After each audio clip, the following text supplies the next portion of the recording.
찬양하십시다. 찬송가 38장입니다. 찬송가 38장입니다.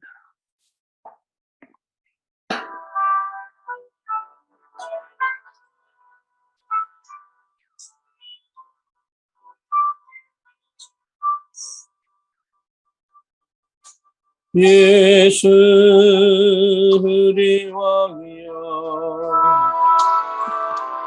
이곳에 오셔서 우리가 함께 드리는 영광을 받아 주소서. 우리는 주님의 백성, 주님은 우리 왕이라. 왕이신 예수님 오셔서 찾아와서 다스리소서. 예수 우리 주시여 이곳에 오셔서 우리가 주께 드리는 찬양을 받아 주소서. 우리는 주님의 종들, 주님은 우리 주시라. 주 대신 예수님 오셔서 이 찬양을 받아 주소서.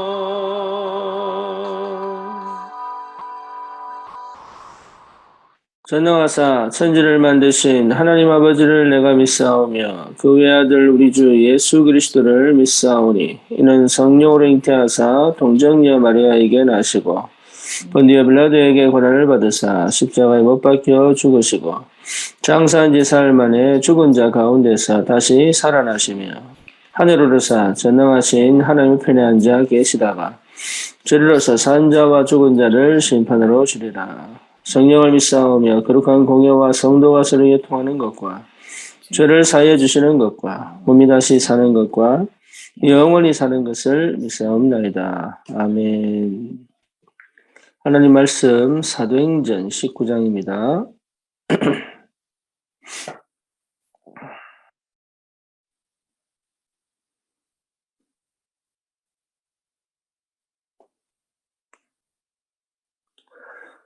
사도행전 19장 8절에서 10절 같이 보겠습니다. 바울이 회당에 들어가 석 달 동안 담대히 하나님 나라에 관하여 강론하며 권면하되 어떤 사람들은 마음이 굳어 순종하지 않고 무리 앞에서 이들을 비방하거늘 바울이 그들을 떠나 제자들을 따로 세우고 두란노 서원에서 날마다 강론하니라.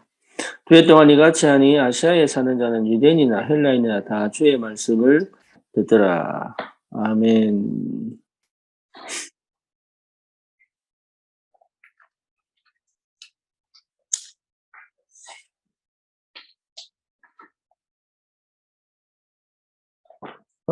우리는 어떻게 응답을 받을 수 있을까요? 그런데 우리는 응답을 받으려고 기도도 하고 예배도 드리고 하지만 결국은 중요한 것을 놓치고 있죠. 그게 뭐냐면 내가 누구냐 하는 겁니다. 근데 내가 누구냐 하면 하나님 자녀, 예수를 그리스도로 구주로 믿는 하나님의 자녀다 이렇게 생각을 하죠. 근데 하나님의 자녀라면 어떻게 살아야 될까요? 그냥 하나님 자녀, 미국에 가면 자기가 그리스도인이다, 크리스찬이다고 말하는 사람들이 거의 반 이상입니다. 그럼에도 불구하고 그들 중에 3분의 2가 교회를 거의 안 다닙니다. 도대체 왜 그런 일이 벌어질까요? 명목상 그리스도인인 거죠. 그렇죠. 그러면 중요한 거는 내가 하나님 자녀구나라는 것이 내 정체성인데 그 정체성에 대한 확신이 오지 않으면 하나님 자녀의 축복은 오기가 어렵죠. 그렇죠. 그러면 우리가 하나님의 자녀예요. 그리스도께서 모든 문제를 십자가에서 끝내버렸습니다. 이것이 내 정체성의 시작이에요. 그 그리스도를 통하여 우리가 예수 그리스도를 구주로 영접하고 하나님의 자녀가 된 겁니다. 그럼 그 이후의 삶은 어떻게 돼야 될까? 그렇다면 나는 예수가 주인된, 말씀이 주인된, 성령이 주인된 그 삶을 사는 게 당연하죠. 그것을 위하여 집중이 필요하고 그것이 되어지기까지 도전이 필요합니다. 근데 그런 삶을 살지 않고 하나님의 자녀다라고 얘기하는 것은 사실은 굉장한 뭡니까? 착각이요, 오류지요. 구원은 받았을 수 있어요. 그렇지만 또 구원 못 받았을 수도 있어요. 그러니까 실제로 내가 하나님의 자녀라면 되든 안 되든 하나님의 자녀의 삶이 무엇인지를 찾아가는 것이 굉장히 중요한 시작이 되죠. 왜냐? 내 안에 성령이 계시기 때문에 그래요. 그래서 성령께서 나를 인도해 가시는 게 틀림이 없다면 내가 뭔가를 노력해서 얻고 뭔가를 열심히 살아가고 이 부분을 얘기하는 것이 아니라 내 안에 계신 성령의 완벽한 내주하심과 인도하심과 역사하심에 대한 반응이 필요한 거예요. 그렇다면 우리가 하나님 자녀의 그 실제적인 정체성이 회복되어지면 여기에 대한 분명한 응답은 오게 되어 있습니다. 뿐만 아니라 하나님 우리를 전도자로 부르신 게 틀림이 없죠. 그래서 되든 안 되든 내가 전도자예요. 그리스도를 아는 자는 누구든지 전도자예요. 전도를 잘하냐 못하냐의 문제가 아니에요. 전도자로 부르셨기 때문에 그리스도가 내 안에 계신 거예요. 그렇죠. 그러면 전도를 많이 해야 된다는 말이 아니잖아요. 전도에 완전하게 미쳐야 된다 그 말이 아니거든요. 예, 우리의 삶은 전도하고 분리될 수가 없는 삶. 그래서 전도를 해야 된다, 말아야 된다, 전도가 부담이다, 아니다. 이걸 떠나서 하나님은 나에게 빛을 비추는 전도자의 직분을 주신 게 틀림이 없습니다. 참 선지자, 참 제사장, 참 왕 대신 그리스도의 빛을 비출 수 있는 그리스도인으로 전도자로 부르신 것이 틀림이 없어요. 그러면 나는 항상 어쩌면 전도가 부담이 돼야 되는 건 당연합니다. 전도가 부담이 돼야 되는 게 진짜 필요합니다. 전도에 부담을 안 느끼려고 막 발버둥 치는 건 틀린 겁니다. 그렇잖아요. 우리에게 맡기신 그 전도자의 직분이 내게 부담으로 와야 기도가 되죠. 내게 부담으로 와야 주님 바라보게 되죠. 그것이 싫으냐 좋으냐의 문제가 아니라 처음부터 우리에게 허락하신 사명이요 집중입니다. 이것이 회복되어져 있지 않고 이것이 실제로 없다면 생명 없는 거나 마찬가지예요. 그게 없는데 어떻게 생명이 있다고 얘기할 수 있습니까? 내 안에 계신 생명은 하나님의 영이요. 내 안에 계신 생명은 그리스도의 영이요. 내 안에 계신 생명은 실제로 하나님인데 그 하나님이 나와 함께 계시는데 어떻게 해서 내 정체성과 내가 가져야 될 사명과 직분이 흔들릴 수 있는가? 그거는 있을 수 없어요. 그렇잖아요. 그러니까 그 갈등 속에서 고난 속에서 그걸 찾아가는 것이지. 어렵고 힘든 문제가 아니요. 내 마음대로 살아가야 될 문제가 아니다 그 말이에요. 내 마음대로 살 것 같으면 뭐 때문에 예수 믿어야 되고 뭐 때문에 구원받아야 됩니까? 그럴 수 없습니다. 그래서 우리는 끝까지 도전하는 거예요. 사단과 영적 전쟁에 도전하고 세상과 영적 전쟁에 도전하고 또 뭡니까? 내 자신과 다시 말하면 내 마음대로 하고 싶어하는 내 마음대로 하기를 원하는 내가 원하는 걸 하기를 원하는 육신의 생각과 도전하는 거예요. 인간은 별 수 없지요. 창세기 3장, 6장, 11장에서 태어나니까. 하지만 창세기 3장, 6장, 11장의 삶 속에 내가 들어가 있지 않을 수 있는 근원적인 시작을 하나님이 하셨기 때문에 다시 말하면 하나님의 언약을 따라 하나님의 말씀을 따라 하나님의 성령을 따라 하나님의 뜻을 이루는 삶을 시작할 수 있도록 나에게 구원 주신 게 틀림이 없기 때문에 거기에 방향을 맞춰서 가는 것은 맞는 얘기입니다. 출애굽은요. 나와서 마음대로 살아라는 얘기가 아닙니다. 네 멋대로 살아라는 얘기가 아닙니다. 출애굽은 구원 이후의 시작입니다. 어디를 향하여 가는 가나안 땅을 향하여 가는 시작입니다. 그러니 우리는 계속 앞으로 걸어가야 되는 거예요. 멈출 수가 없는 거예요. 그리고 뒤로 돌아갈 수도 없습니다. 애굽으로 다시 돌아갈 수도 없습니다. 그런데 우리는 자꾸 애굽으로 돌아가자 그럽니다. 돌아갈 수가 없고, 그래서 하나님 광야에서 묻어버린 거예요. 왜? 애굽으로 돌아갈 수가 없습니다. 그렇기 때문에 우리는 계속적으로 전진해 가야 되는 겁니다. 그래서 뭡니까? 기필코 저 가나안 땅을 정복해야 되는 게 우리에게 주신 축복이고 사명입니다. 이 목사님 메시지에 그런 말씀이 나오죠. 깡패가 조폭이 예수를 믿고 예수를 구주로 영접하고 난 다음에 자기를 찾아와서 하는 얘기가 이제는 예수님을 물려달라고. 자기가 진짜 깡패 짓을 하고 싶은데 안 되니까. 당연하지요. 우리 속에 성령이 계신데요. 성령이 계신데 그 성령의 역사와 성령의 인도하심에 반응을 할 수 없다면 그거는 생명이 없는 불신자와 똑같은 거예요. 내 안에 생명이 계시다는 말은 그 생명에 반응을 하고 그 생명에 따라 그 생명의 역사를 이루어가는 것이 굉장한 새로운 시작이요, 도전이요, 내 삶입니다. 그것을 무시할 수가 없어요, 이제는. 이 얘기를 왜 하느냐. 실제로 많은 성도들이, 특히 다락방 하는 렘넌트들이, 구원받았다고 착각하고, 저는 착각이라고 부르고 싶어요. 구원받았다고 착각을 하고, 자기 마음대로 삽니다.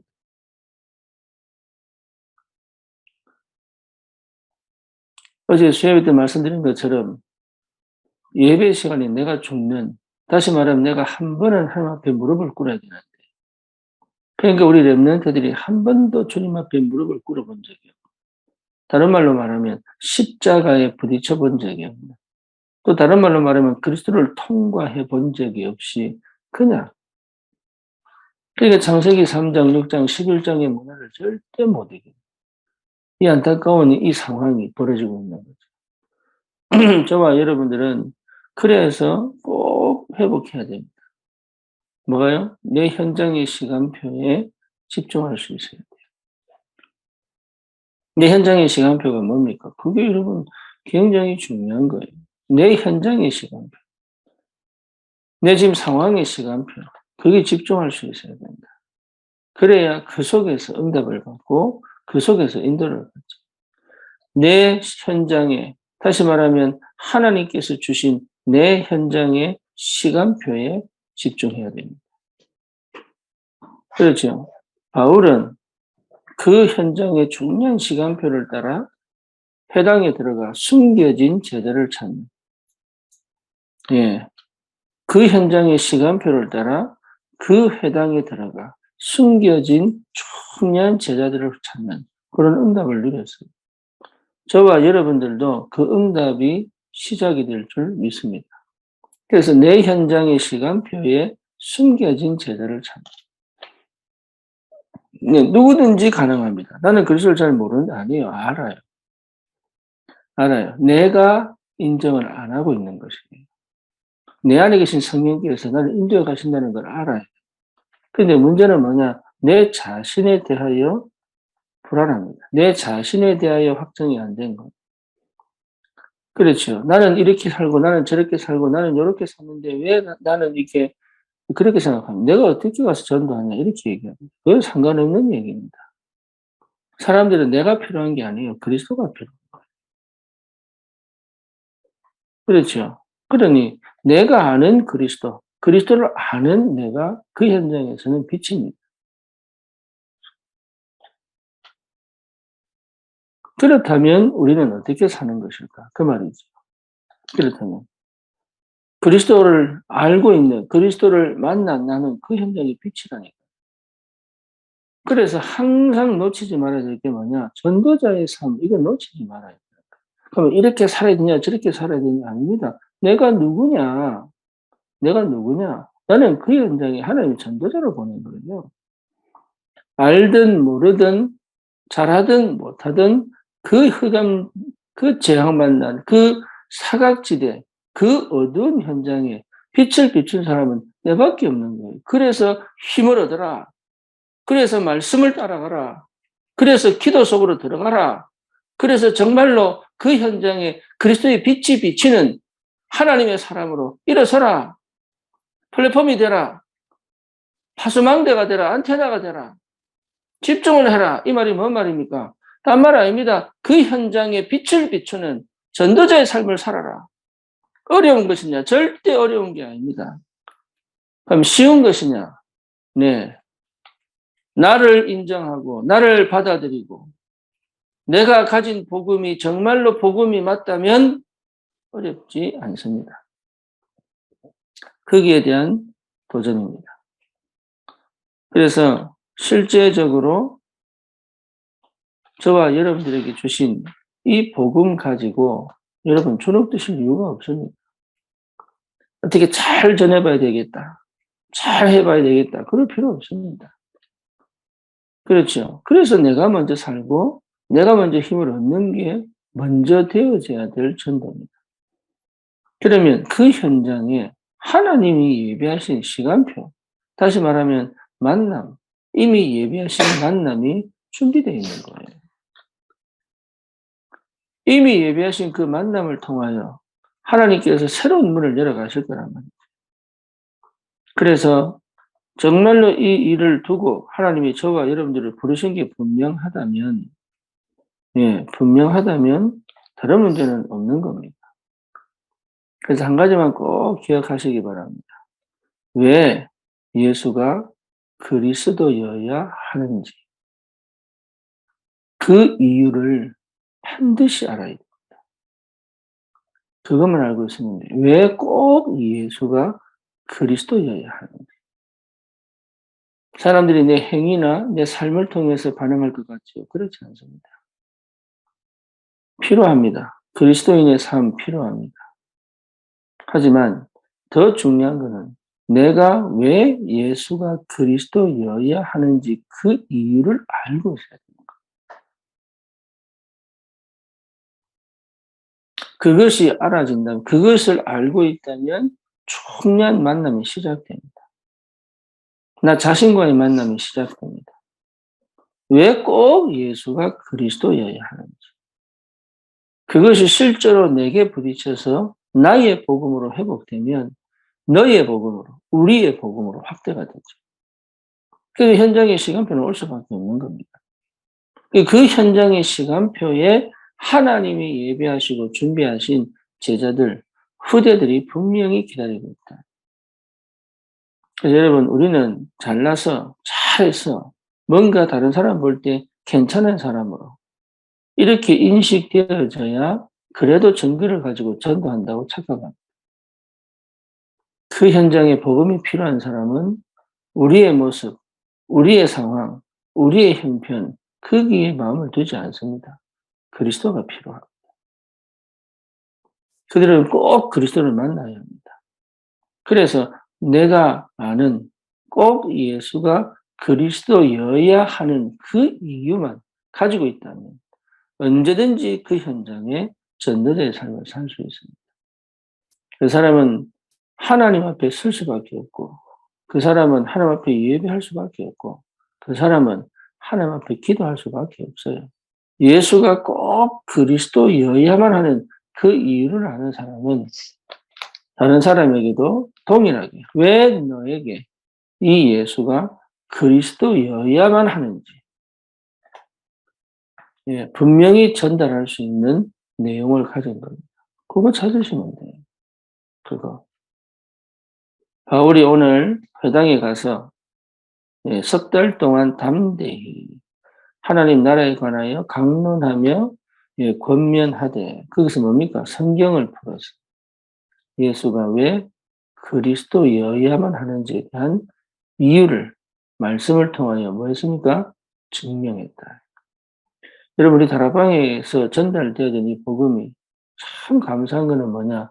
왜 꼭 예수가 도대체 그리스도여야 하는지에 대한 설명입니다. 복음 전하는 게 아니에요. 왜 꼭 예수가 그리스도여야만 하는지에 대한 설명. 그렇죠. 왜 꼭 예수가 나의 그리스도로 오셔야 할까요? 내가 절대로 해결할 수 없는 인생의 근본 문제, 영적인 문제, 12가지 문제를 빠져나올 수 있는 유일한 길은 그리스도밖에 없어요. 그래서 구원받은 하나님의 자녀, 이 정체성은 우리에게 예배하게 만들고 우리에게 기도하게 만들고, 그렇죠?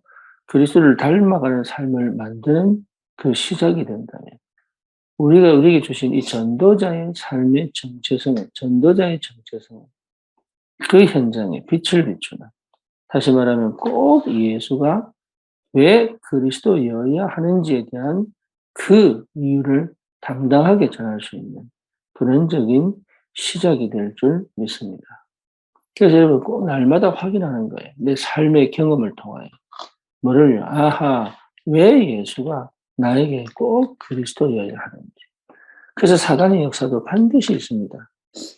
세상에 여러 가지 현상으로, 문화로 나를 끊임없이 공격을 합니다. 내 잘못된 각인, 뿌리, 체질을 가지고 끊임없이 사단이 속입니다. 예, 그 현장에 왜 꼭 예수가 그리스도여야 되는지를 발견하는, 그 이유를 찾는 그 은혜를 하나님이 허락하십니다. 그걸 통해서 정말로 현장을 살리는 전도자로 서게 하나님이 하시는 거예요. 어려운 게 아닙니다. 다른 걸 막 덧붙일 필요도 없습니다. 여러 가지 상황이 있어야 될 이유도 없습니다. 왜 꼭 예수가 그리스도여야 하는지. 성도 여러분들이, 특히 우리 전도자들이 이 분명한 언약을 붙잡고 여기에 답을 내고 여기에 응답을 누리고 이 제자들이, 숨겨져 있는 제자들이 찾아지는 그 축복이 있기를 기도합니다. 살아계신 하나님 감사합니다. 많고 많은 사람 중에 하나님 전도자로 우리를 부르시고, 왜 꼭 교회 다니는 것이, 또 뭡니까? 말씀을 읽는 것이 아닌 왜 꼭 예수가 그리스도여야만 하는지, 그 이유를 실제로 찾아 확인하고 그 증인으로 우리를 사용하사 하나님 나라와 그 빛이 비치는 전도자의 삶을 살 수 있도록 우리에게 은혜 주심을 감사합니다. 이제는 하나님의 말씀에 집중하고 하나님의 성령의 완전한 인도하심과 역사하심에 반응하고 하나님 나라의 축복을 실제로 회복하는 그 기도가 내게 사실화되어지게 하시고, 하나님 정말로 말씀이 내게 능력으로 역사하사 내 각인 뿌리 체질을 완전히 뒤집어 하나님과 온전히 하나 되어 하나님의 뜻을 이루며 현장을 살리는 참 전도자로 하나님 아버지 그 영적인 축복을 누리며 살릴 수 있도록 하나님이 역사해 주시옵소서. 예수 그리스도 이름으로 기도드립니다. 아멘.